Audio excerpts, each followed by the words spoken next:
We've been having a run of the most gorgeous weather here, and I have decided that I need to stop procrastinating about getting back in the water because I have not swum in the sea in way too long. It's going to be cold, but I thought you might like to come along with me. It's a beautiful day. It's quite windy. I think we're having like 35 to 40-mile-an-hour winds, but it's about 17 degrees temps. I don't know what temperature the water is, probably more like 9. Have to see, and I may get there and not actually get in. That is a distinct possibility, but I have to be there in order to at least make it possible for me to get in the water. So that's what we're going to do.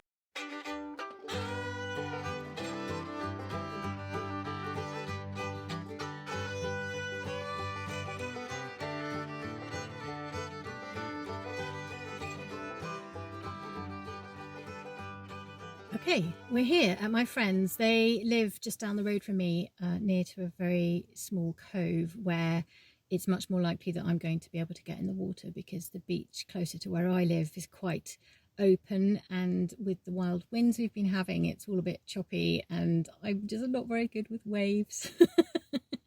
So fingers crossed I'll be able to get in. I haven't brought Pops today. She's chilling on my bed at home. It just is less faff not to bring her sometimes. So it will just be you and me, and we'll head down to the cove now.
Well, it's extremely warm actually outside the water. I haven't been in yet. I don't know if you can even hear me because the wind is quite strong. But I found a nice little deep pool. I'm gonna ferret around in there for a bit. Probably more of a dip than a swim. And I've got my underwater camera, so I'm hoping to get some good seaweed footage. And let's go.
can't really see the screen, but I know for sure I've got post-swim face, which is the face that looks like this, that always happens during and after a swim.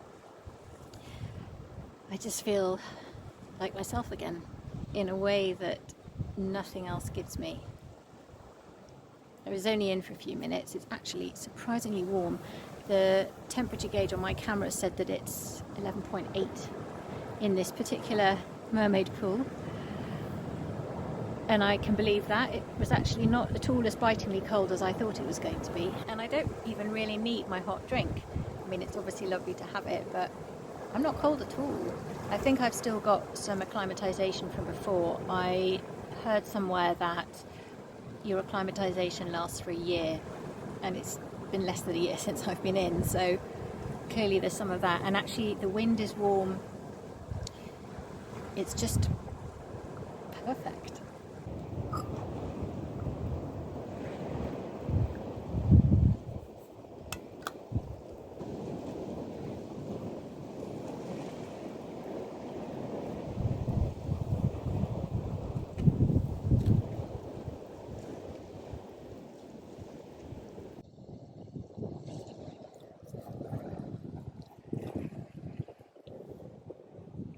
Well, I was just in time because it's clouded over now, and I'm going to head back to the car and home to Pops.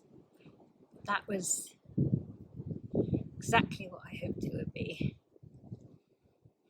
And got to see the seal. I've been coming here for 7 years now, I think, and every year I see a seal here in the cove. His name is Sealy. Not my most original naming moment. It might not even be the same seal, obviously I realise that, but it's such a comfort to always see that head bobbing about when I come for a swim or just to sit down here. I feel very at home here. I've had a lot of happy times here. I'm just really grateful that I was able to come today. And now it's time to go home and do some work.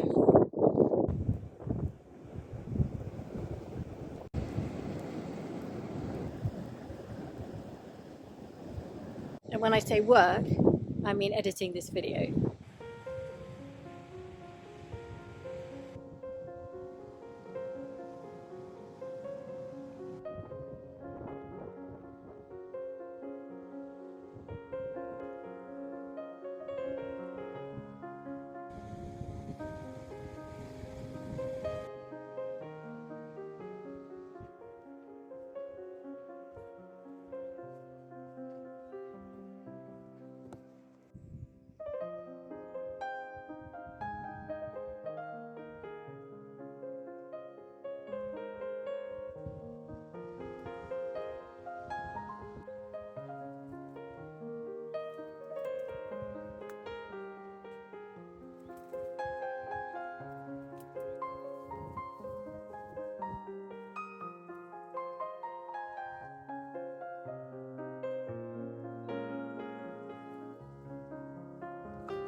That was awesome.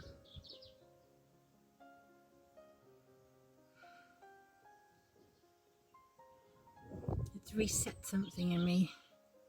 It wasn't out of alignment really, but it's just what water does to me. It just brings me home.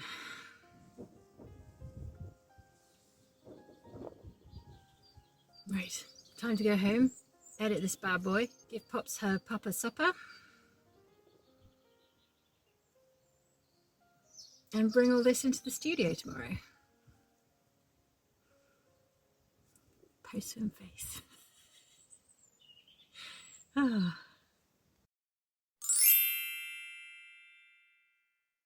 I'm doing an experiment this week which involves seeing whether if I fit 90 minutes of painting into my normal work days, Monday to Friday, whether I'm still able to context switch enough to then go back and do the computer work.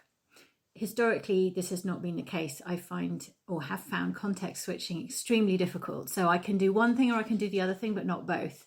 But then since I discovered that my painting cycle is typically around 90 minutes, which lines up with our ultradian rhythms, it just suddenly occurred to me, well, 90 minutes, that's not very much of a day, is it? I'm sure I can fit 90 minutes of painting in.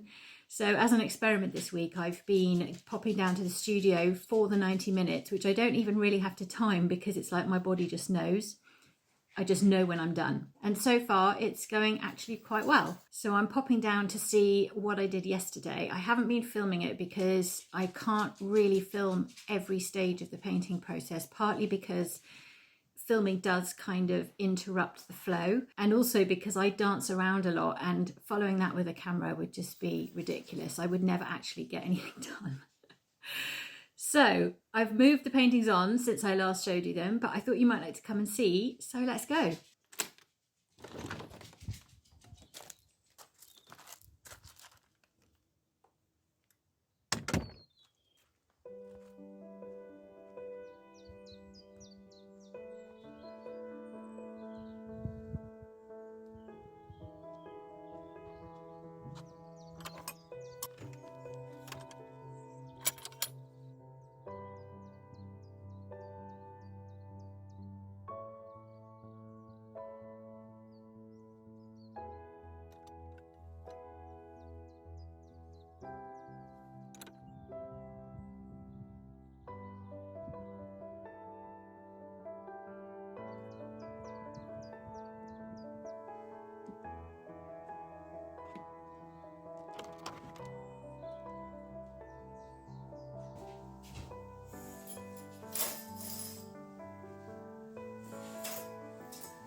So this is the current state of play.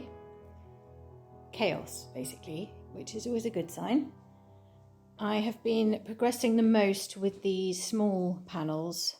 I do find smaller panels easier, which frustrates me a little bit because I'd like to work a bit larger, and I do have some larger panels. But overall, I find 20 by 25 centimetres and 30 by 30 centimetres to be my happy place for painting. Those are typically the easiest to pull together for me. And I do like the challenge of the larger ones, so I do continue to do them. And I think it's nice to have a variety of sizes. So these are the little ones coming on quite well. The palette has evolved slightly from when I first mixed it. It's not as dark. I don't think that's very surprising. We've been having some beautiful weather lately. And with the arrival of spring and just feeling generally better about things, the paintings are reflecting that with very light, soft colours.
I've been thinking a lot about this idea of containment that I've been talking about in previous videos. And it's become something of a block almost. For me, there's a lot of nuance and complexity in the idea of containment, because it's something I really resist as a character trait, you might say. But then I'm also equally drawn to it. So I've been really forced to think about what I mean by containment and what it is exactly that I want to express about that. And the ideas have been sort of unfolding as I've been painting. And I'm finding that it's less containment so much as the notion of being held. And I think there's a potentially subtle and potentially quite large difference between those two things. And I've been noticing that I want to paint shells a lot, which is unusual for me despite my subject matter, because typically shells don't move and I always want to paint things that move. But there's something about shells and I couldn't put my finger on it. And then I realised, of course, shells are about containment in some way. Shells often hold a life in them, or they are just a vessel, even if... What's going on with my hair? Slept on my fringe. Okay, well, we'll just let that be a fun quirk. Yes, shells, even when they're empty, they are a vessel, they are a container of sorts. And I think without realising it, and this is not an uncommon feature of how the concepts behind my work unfold, that's sort of what I've been moving towards when I was thinking about containment and why I couldn't land on something very specific as my vision. Because it's not containment in the sense of being held in or contained in any kind of restrictive way. It's much more contained as held by the sea, the way that I'm held by the water when I'm swimming, or the way that a rock pool holds the life within it. And I have been making quite a lot of notes in my studio journal about this idea of being held and about containment and life that overflows that containment. That, what was the phrase I used? Brimming with life, I wrote. I tend to write quite stream of consciousness and then I'll go back and circle the sentences that jump out at me. This really is very distracting. What a great look. So brimming with life was one of them. Everything contains more than it seems. Life force extends beyond the container. So that's what I'm playing with. And it's making it quite difficult to make the paintings, because at one level a painting is a containment. It is a wood panel or whatever you work on that holds the story or the information or the feeling or whatever it is that you put onto it. And then do I want to take that idea of containment literally and further into the paintings by painting in containers? Because I was thinking about that idea of terrariums, and they very much line up for me with this concept of brimming with life. But of course they're nothing to do with the sea. So then my literal brain was like, these things don't go together. we can't paint a glass jar. That's nothing to do with the sea. And I kind of then stalled because I got myself into a mental tangle about it. And then of course I remembered I'm the artist, so I get to say what goes into the paintings, but there's a fine line between that and them feeling out of integrity. So I don't know, I still want to put jars in, but I don't know if I'm actually going to do that. And having had that revelation about shells being containers, it may be that they actually go more towards that direction, because the shells are showing up quite a lot. I mean, not all shells are containers. Some are much flatter than that. Where are my shells? I've got a selection of shells that I've been working with, you could say. These especially, these mussel shells, I just find endlessly fascinating. The colours, the layers, the lines on them, they're just really beautiful, and I really enjoy putting those shapes in, but I'm also aware of not wanting that to become like a trope. So this is the kind of thing that I'm talking to myself about while I'm painting.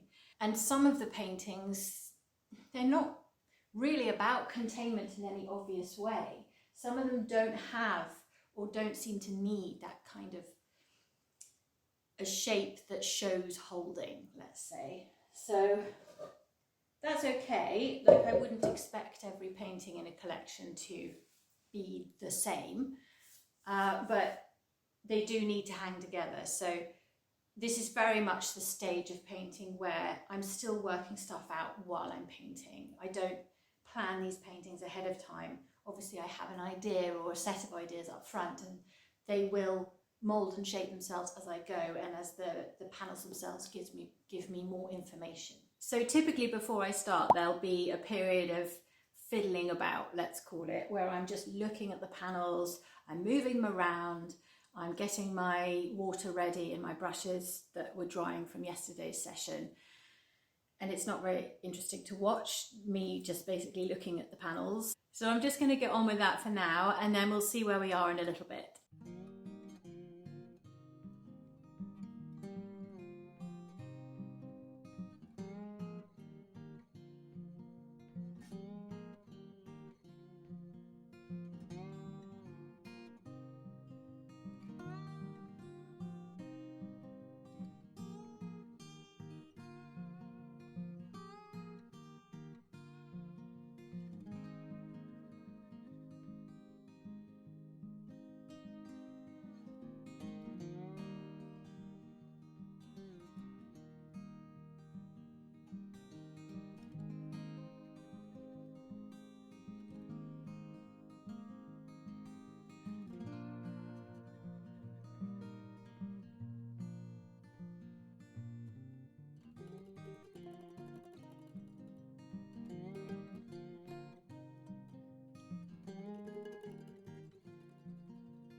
Okay, I think that's me done for the day. I'm not feeling 100% today anyway, but I feel like I've made some decent progress.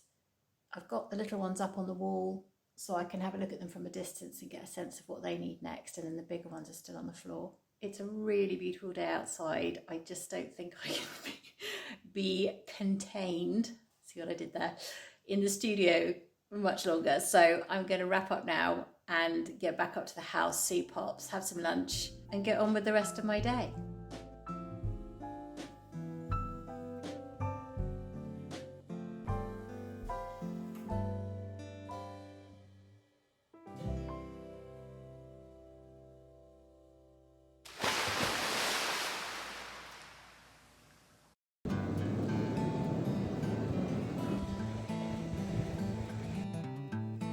Hello. I've been working on the new collection, which doesn't have a name yet, and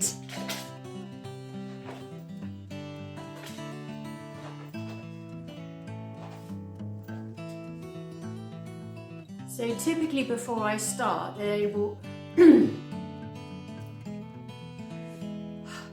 So I'm just going to get on with that for now.